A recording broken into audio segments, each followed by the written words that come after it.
Hello everyone, it's tarnished here, and for today. So, this is a video I've been wanting to do for a while. Now, last year, I talked about the retrospective of the Mario Bros. Franchise, or the Mario series as a whole. How its games in the 2010s started to feel more safe and felt more samey and didn't have the creative spark or charm as the Mario franchise used to have, until the Switch era where things started to change fully, where the Mario franchise started to get its own creativity back. That's sort of very similar, and no other series had it more rough aside from the Dead Care series that has not been touched in like a long time. But Mario may have had it rough during the 2010s, but no series has had it more rough than its rival series, Sonic the Hedgehog. Now, during the 2010s, I liked Sonic way more than Mario because, the characters were great, the games were fun, the music was incredible, and while there were some certain games that were criticized a lot, at least they were enjoyable to play, and especially, like when it comes to the Sonic franchise. But during like the mid 2010s, around 2015 or 16, I started to not care much for Sonic during that time, mostly because of the things that the series had faced and basically went through during the 2010s. And that's why in this video, I'm going to be going through a Sonic retrospective, going from how a series went from a franchise that people clowned on so many times during that era to having to be in a series that is leading to a right direction. And I really do think the series has a lot more potential going along the way in the next few years, because it seems SEGA actually knows what to do with the Sonic franchise, even if there were some mixed factors between it. So with that, let's start this retrospective with the 2010s. Pretty much there were a few games that released during that time, and it featured games such as Sonic Generations, Sonic Unleashed, and Sonic Colors. Sonic Generations was a great celebration of the 20th anniversary of the franchise, and it was enjoyable. Yeah, you get to go through a lot of the past levels that the series has went through throughout these 20 years and rescuing your friends. Sonic Unleashed was criticized a lot because of the Hedgehog segment and how its story definitely felt strange, but I did play it personally for like an hour and I really enjoy it despite the Hedgehog segments. And Sonic Colors, yeah, it definitely feels very mixed, but I do enjoy Sonic Colors for what it is. The gameplay mechanic really feels interesting, and this is sort of where the start happens, where people during this time in the 2010s with the Sonic franchise would be calling this the Boost series. That's what it really used to be. That's what this era was called for Sonic. The Boost series is what it is. Pretty much because it featured the Wisp and whatnot and the boost mechanic that started the series for quite a while now, and the Sonic franchise had definitely seen better days, but things started to change when they also released Sonic Lost World for the Nintendo Wii U, and then some game consoles like the 3DS for some reason. Sonic Lost World was a pretty mid game. It had a really okay story,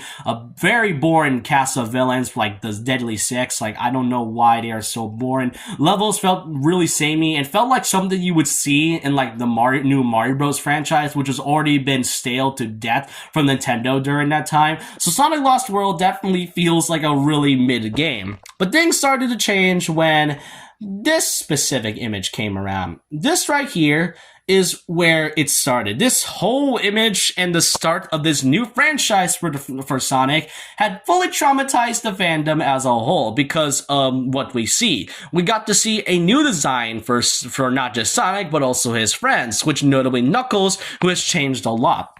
In 2014, in that same year, we were then given the release of Sonic Boom Rise of Lyric for the Nintendo Wii U. And yep, there's definitely a lot to say about this. Every character has gotten their biggest design change. And the more notable part is that Sonic fans were, extremely angry and were mad at this because they changed a lot of the character designs and characterization. Tails kind of feels the same, but Sonic, I remember people talking about Sonic's arms being blue, which sparked a whole bunch of articles and controversy. Knuckles definitely changed a lot, from a character that used to be naive but a proud warrior who would do anything to protect the Master Emerald and, kind of an idiot every now and then, to becoming such a comedic character that it just destroys what makes Knuckles such a great great character to begin with. Amy kind of feels the same, but her design is a little bit different, and she doesn't have the hots for Sonic anymore. And Sonic, who's now being voiced by Roger Craig Smith, given that Jason Griffin's not voicing him anymore, which, to be fair, Roger Craig Smith has been voicing Sonic for like a while now, since like Sonic Colors, I believe.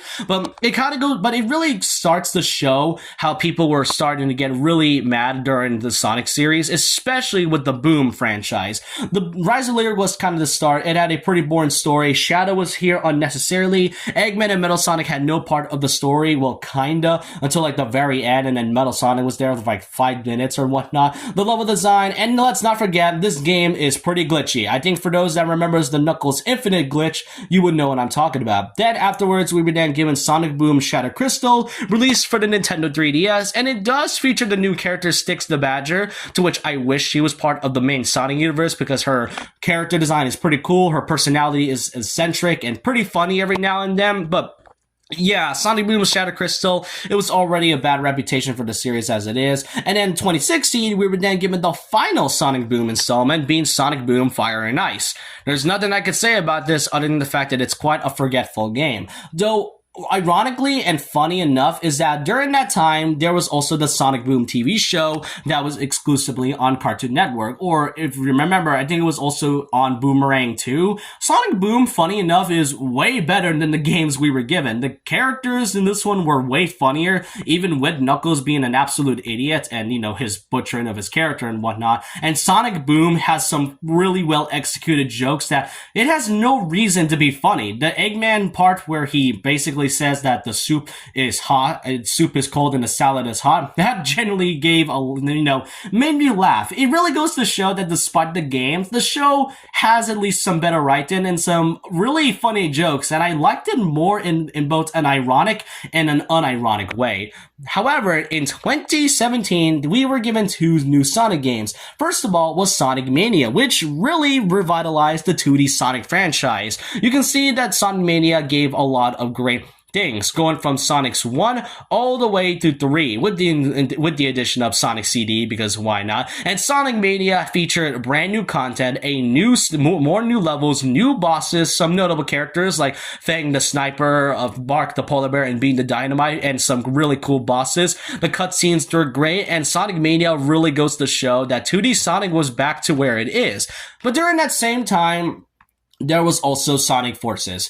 Sonic Forces came along, and I remember this game fully, and I thought it was so cool, because this was a story where Eggman was actually able to win against his battle with Sonic, and when the game fully came out on the Nintendo Switch and other consoles like PlayStation 4 and Xbox on November 2017, I was very disappointed. The story felt very missed potential. The characters from Tails to, Sonic's friends like Amy, the Chaotix, and even Silver, they have no reason to be there other than the fact that they're just kind of there in the background and sideline. Tails was butchered the most, because I remember when Tails was scared of Chaos Zero, and the fact that he was scared, and then Classic Sonic comes in, which Classic Sonic in Sonic Forces was also the start of when Sonic fans were starting to get very tired of Classic Sonic just randomly appearing in this game. I mean, Sonic Mania, it kind of makes sense. Sonic Generations, it was an exception because it was its 20th anniversary. And Sonic Forces was a way to celebrate its 25th anniversary, even though it happened in 2016.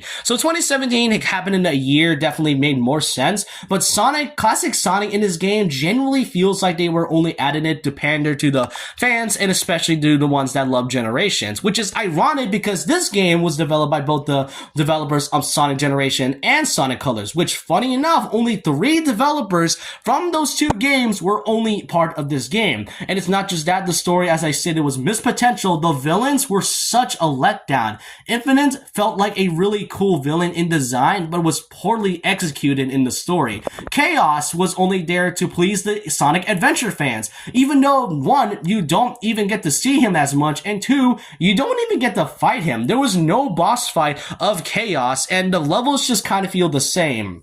or anything. Some levels felt too short, and I get that the whole part that it was like a fast game. I know Sonic is all about gotta go fast and whatnot, but most of the levels here last for about a minute or two, and that's really disappointing. Even the bosses aren't great. How is Zavok, one of the most boring Sonic villains, get a unique boss, yet you have Metal Sonic and the last Infinite fight having the same mechanic of dashing towards them and then, home shotting it? How do you do that? The Avatar mechanic wasn't too bad, but I don't really think it was necessary nonetheless. But Sonic Forces was a really disappointing game. It had potential, and it felt like we were going to come back to what made the series so great, and bringing back the characters that we haven't seen in a long time during those past 3 years, like the Chaotix, Cream, regular Sonic or Amy or whatnot. But no, it felt more disappointing than anything. And I kept my expectations high, but also kept my expectations low on Sonic Forces, because I wanted to see how much they wanted to put into this.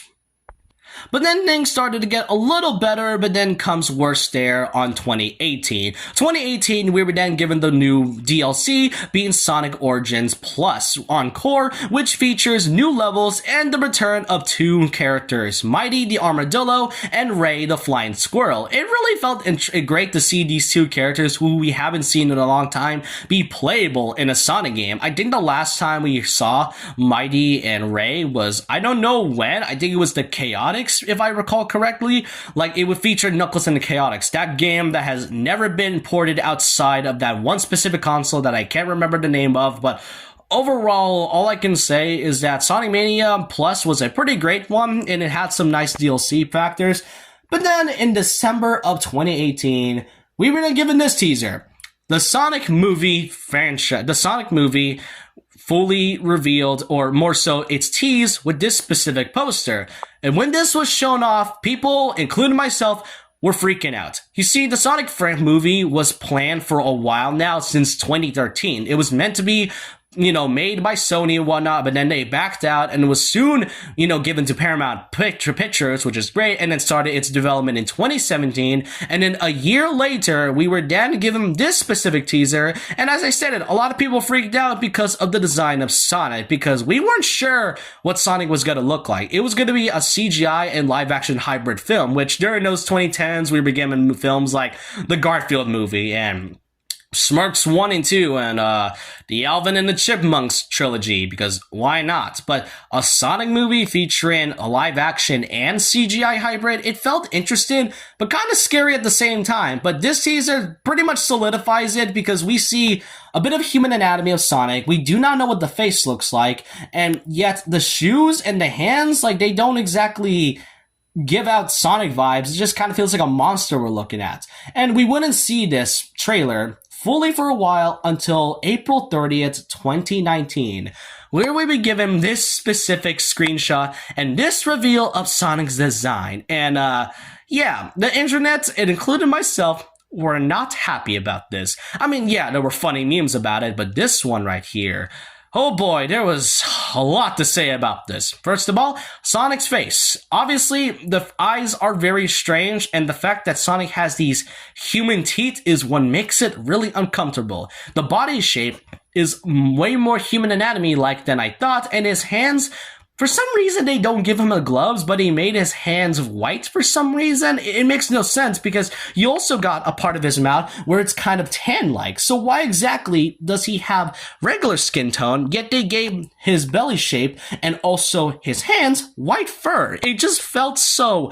scary to look at, and it freaked the internet out so much that the only character that was able to save this whole film as a whole was, weirdly enough, Jim Carrey as Dr. Robotnik. That's all I could say about it. And notably, during that time, it was #1 on Trend for the wrong reason, and during its release, it was one of the most disliked movie reveals of all time, with having over almost, if not 700,000 dislikes during that time, and barely passing over 200,000 likes. That's how bad the design was. And it felt like it was just another thing that Sonic was going through. I mean, it already had a bad reputation with the Sonic Boom series and the release of Sonic Forces, and we thought Sonic Mania was a way to help the franchise a bit, but it didn't really. So the Sonic film was just another way to just say, it's just another thing Sonic is going through. What's new during that time? And once this film was going to come out in November of 2019, we were all just going to move on. That is until this tweet came out on May 2nd, 2019, where Jeff Fowler, the director of the film, stated, "Thank you for the support and the criticism. The message is loud and clear. You aren't happy with the design and you want changes. It's going to happen. Everyone at Paramount and SEGA are fully committed to making this character the best he can be." When I saw this, and when everybody saw this, we all celebrated because, wow, this was one of the rare moments where the internet actually band together and shouted, whined, and even criticized this design as a whole. And it's one of those rare moments where whining on the internet can actually be an impactful thing. And soon enough, the film was then delayed to around February 14, 2020, along with a teaser of Sonic's new design showing off a new Sonic model, having, him actually having gloves this time. And while we were gonna wait a movie just for this film to come out next year, at least it was worth waiting for a while now, and we wouldn't exactly get that much of a trailer till then. During 2019, we were also given Team Sonic Racing, which during that time, people thought it was just gonna be another Sonic R sequel, or at least another Sonic and SEGA Team All-Star Racing or whatnot. Unfortunately, it wasn't the case. It was bland and boring. Story was okay, but it wasn't exactly my cup of tea. And during that time, afterwards, on November 2019, this came out. We got to see a new Sonic design, and not only was this design really better than it used to be, but this was the moment where I was really excited for this film. And really, you can see the difference between both this Sonic design and the new one we were given. He's way more cartoony, has a bean-like body shape, actually has gloves, and his shoes isn't exactly, branded. I mean, it's still kind of branded, but at least it's very noticeable and pretty much the same thing as we saw with the regular Sonic. And during that time when this happened, people really thought that the old Sonic design and then changing it to the new Sonic design was like a publicity stunt and whatnot, which that's not the case. And I say that for a good reason, because even before this design change, there were actually toys, merchandise, and even posters showing off the old Sonic design that before this whole redesign thing, which kind of goes to show that Paramount and SEGA were kind of insane and actually considered using this design over the new one. So it wasn't a publicity stunt. It was more so that they actually wanted this design to be a thing. But now it has fully been revitalized, and something changed ever since this film came out. Then it would fully release on February 14, 2020, and this was the last film I saw before the world went to absolute hell with the whole lockdown thing and COVID and whatnot, and the Sonic franchise definitely really changed a lot from here. You see, while the lockdown thing was happening on around February of 2021, 1 year, because 2020 didn't exactly have much content when it comes to Sonic, but there was a lot they planned. First of all, on the Sonic movie Twitter, we were then given the announcement of the sequel to the Sonic movie, because the first one was really successful, not because of how fun the story is, but because of the redesign. It gave SEGA and Paramount more confidence to make a full-on sequel, which we wouldn't really get to see until April of 2022. And during that time, we were given a few things. First of all, June of 2021, we were then given the 30th anniversary of the Sonic Symphony, which features classic songs like Live and Learn and also Open Your Heart from Crush 40, still one of my favorite bands to this day. A remastered Sonic game, Sonic Colors Ultimate, also released that time too, on September of 2021. And this game was pretty mixed, I'm not gonna lie. The life system was gone, I think. Well, the life system's still there. There were at least a few new mechanics, but the more notable part is that I remember when Sonic Colors Ultimate came out on the Switch, and the very first day, there were a lot of people complaining about this game having some very notable scenes where it could likely give a few seizures to people with epilepsy, and this game had a whole bunch of it during the first day on the Switch, and this was specifically on the Nintendo Switch. Keep that in mind. So yeah, Sonic Colors Ultimate, while it was a great remaster to an old game, I don't really personally like this in my opinion, but hey, at least Sonic Colors Rise of the Wisp came out during that time, which I recommend watching this. It's a fun short and it has a really cool animation in my opinion. Kind of really wish they do this more often, which they actually are doing it with the Tails Tube, which is sort of like a VTuber thing, but features Sonic characters and more notably Tails the Fox. But then in December of 2021, on the Game Awards, we were then given the official Sonic Movie 2 reveal. We got to see the excitement of this brand new trailer with the redesign of Tails being here now, Eggman now looking a little more like Eggman now, and the hype kept on going along with some notable music and some fun teasers, and more notably, the reveal of Knuckles the Echidna also being in this film. People thought that Knuckles was going to appear only in the third movie if we're going to follow the Sonic order chronologically, but it seems the addition of Knuckles is what makes this film such a hype moment for me. Seeing Knuckles in this film goes to show how confident SEGA and Paramount was when making this sequel, and it really would have never happened if it wasn't for the Sonic redesign. After some more advertisements and some pretty hype trailers, we were then given the official release date of April 8th, 2022, and the movie would be officially be coming out on that same day. But before this film came out, on February of 2022, suddenly this tweet came along from the official Paramount Plus Twitter account.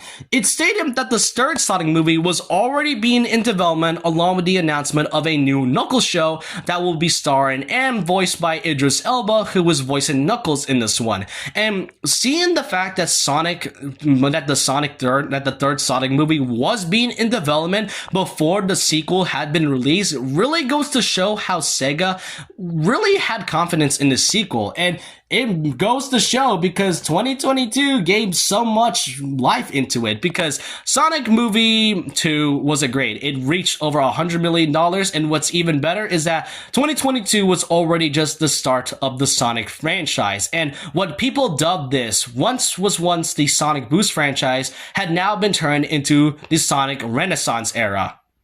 Starting on June of 2022, we were given the release of Sonic Origins, which was teased for like a year during that time, but was fully released during that time, and it featured 4 games going from Sonic's 1, CD, 3, and also 2 and 3, and that's kind of goes to show. And yeah, this game was kind of controversial if I recall correctly, mostly because of the game's, pre-order bonuses and some digital deluxe editions, which I guess which does kind of show a bit of SEGA kind of doing this for a while now. They've been doing digital deluxe editions for a while now. It's not just Sonic, but it seems to be most noticeable with Sonic with themselves. 2022 on December also gave us the release of Sonic Prime, a Netflix show that weirdly enough mostly focuses on the multiverse aspect, which during that time the multiverse was already getting tiring, especially with the MCU, and it felt kind of boring to see Sonic kind of doing this. I see some potential, and the first season has some great animation, it has some fun characters, and I do personally like this. Also during that time, 2022 also gave us Sonic Speed Simulator, a simulator that features Sonic characters that you can play on Roblox. I don't play much Roblox, but from what I've seen, it really is kind of cool. But more notably, the one that I was most excited about was Sonic Frontiers, releasing on November of 2022.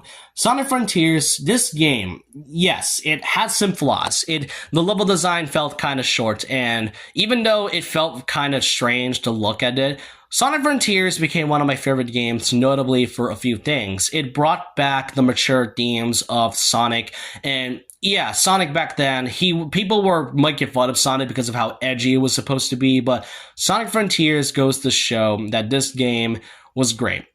It had incredible music, amazing bosses, a great story, even though it had some mixed factors within it. And Sonic Frontiers became one of my favorite Sonic games, and it changed it as a whole. That's why 2022 was dubbed as the Sonic Renaissance during that time. And it goes to show with Sonic Frontiers, it felt more than a game. It's like a love letter and a message to the Sonic fans that despite the 2010s being such a rough year for Sonic, the criticism and the backlash they were given to them, what had happened to the Sonic franchise after the release of Sonic Frontiers? It changed because Sonic Frontiers was the first Sonic game in a while that sold over 3 million copies in Japan, which the last time that had happened was in specifically Sonic Colors in 2011. It goes to show that since the release of the Sonic movie, SEGA has become way more confident of Sonic and really wanted to make this series the better after many years of being clowned on and being made fun of, and it really started to be shown way more after a couple years. In 2023, we were given another Sonic World Tour Sympathy, which features more songs from your favorite Sonic games. That was pretty cool. Then afterwards, on April 1st, 2023, we were given a surprise game release of The Murder of Sonic the Hedgehog, where in this game, Sonic dies. Because why not? And then afterwards, during that time, Sonic Origins Plus fully released again, this time with a new edition, having Amy being playable for once, and some more content that has now been added into this one, so pretty similar to the Sonic Mania Plus and whatnot. Then, afterwards, on July 2023, we were given the release of the second season of Sonic Prime, which, I'm not gonna lie, the second season of Sonic Prime was kinda okay. It had a great start, but sorta started to fail a little bit more in the second half, which that isn't really a good sign. And then, on September of 2023, we were given the third and final DLC update of Sonic Frontiers: The Final Horizon, which features new playable characters from Sonic, Tails, Amy, and Knuckles, who we haven't seen these three be playable in a long time in a 3D Sonic game, and then a new story, some new challenges and whatnot, and more notably, a few new bosses. And it was a great way to end the era of Sonic Frontiers as a whole, which, SEGA and Sonic Team, I'm proud of you for making this. Even though I hated the Master King Coco Trial, I at least appreciate this whole DLC as a whole. And then a month later, after the release of The Final Horizon, we were given the release of Sonic Superstars, which this is another case where people were kind of getting a little tired of more classic Sonic stuff. With this one, it's kind of an exception because this one brings in new levels, new bosses, a new character that has been added, a new story, and, a few more content, like, its own versus mode and whatnot. Sonic Superstars wasn't so bad. It really felt like an interesting game as a It felt like an interesting game, though I really don't think it was successful as Sega intended to be, given that it released the same week as, Spider-Man 2 for the PlayStation 5, or Super Mario Bros. Wonder for the Nintendo Switch. So, yeah, I don't think Sega was really expecting this game to sell that low, unfortunately. And then our final game that had fully been released was in December of 2023 with the release of Sonic Dream Team, a game that really looks cool in concept, had a cool story from what I've seen. Unfortunately, this game does not get as talked about because, well, it was exclusive to Apple Arcade. Sega, I must ask, why? Honestly, why? You had a cool art style. You had a great trailer, only for it being locked behind a subscription service, behind a phone, and that I don't personally own. Why, Sega? Just tell me why. But hey, at least the art style looks cool. And hey, we got Cream back. She's now a major character in this one again. We haven't seen her since Generations, so that's a plus for me. And hey, Rouge is now part of the Sonic team now. I guess she just got tired of Team Dark. And now we reach to the current status of the Sonic franchise with 2024, because we were given the final season of Sonic Prime, and yeah, not gonna lie, felt like an underwhelming final season. The animation definitely looked pretty off, especially with the 2D pixels, and the ending felt really abrupt, I'm not gonna lie. And you got notable Sonic fans that really didn't like this season at all, which I think it goes to show how really terribly executed this was. I get that this show was for kids and whatnot, but but there were moments where Sonic games weren't exactly, we had moments where it felt like it wasn't made for kids. Sonic Adventure 2 was a huge example of this, and I'm not gonna lie, the final season definitely felt underwhelming, as I stated. But then things started to change where we got April of 2024 with the release of the Knuckles the Echidna show. After like 2 years of waiting, was this show worth it? I've already done a review of this, and I did give it around a 7. I personally do like it. I just kind of wish we didn't focus more on the human aspect, and the fact that Knuckles is barely in his own show, like 70% of it. Yeah, I feel like they could have changed something with it, especially, I mean, if you're gonna have a show about Knuckles, why not make it about Knuckles? I think that's the whole point of the title being named after the character you're supposed to focus on. But hey, it wouldn't matter because 2024, SEGA had fully dubbed this year as the Fearless Year of Shadow, where it started to be more noticeable, where Shadow the Hedgehog finally got his time to shine. It's pretty identical to the Year of Luigi, where we've gotten games dedicated to mainly Luigi, and with Fearless Year of Shadow, we were given a few things, with the best characterization of Shadow we were given in a long time in Sonic Prime, along with a new motorcycle inspired by Shadow's bike in the game Shadow the Hedgehog, Shadow now being a major character in Sonic Generations, and also its third film, which will be coming in December of 2023. And speaking of those things, Sonic X Shadow Generations had fully been revealed in the latest Summer's Game Fest, and it had a great dose of gameplay. We got, aside from your typical Sonic Remaster gameplay, we also got new story segments that features Shadow the Hedgehog himself, where we get to see the story and viewpoint of the character himself, and the gameplay we saw so far, especially with his fight against the Bio Lizard, yeah, I can see a lot happening with this one. Of course, we got ourselves a pre-order bonus as per usual with every Sonic game as of lately in the Switch era, with the revitalization of Shadow's old design of the Terrio skin, and let's not forget on December of 2024, which has not been revealed fully yet, the third Sonic movie, releasing on December 20th, 2024.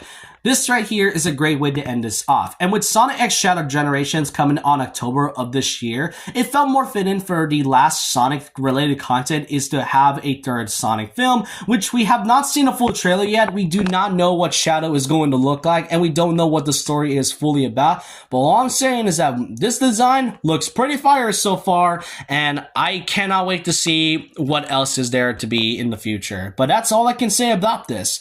The Sonic series felt like a huge change for me. In the 2010s, I really adored this. And then halfway through, I just kind of started to not care about it. But after the release of the Sonic movie and then the release of Sonic Frontiers, it helped revive my love for Sonic again. I used to not be a fan, but seeing this, I can see a bright future for the franchise up ahead. Depending on what 2025 is going to give us, whether it's going to be like a fourth Sonic movie or more Sonic games that has some great writing and story, and at least more love letter to it in this series, you can tell that SEGA and the Sonic team has full confidence in Sonic once again since the start of the 2020. Even though it started pretty bad, it felt more like a change for the series as a whole. But let me know your thoughts and opinions down below about this. What do you all think of my retrospective for the Sonic series? Let me know what you all think about this. And so with that, leave a like, comment, subscribe, hit the notification bell for more videos, follow my Twitter, and I'll see you guys next time. And remember this, once a legend, always a legend.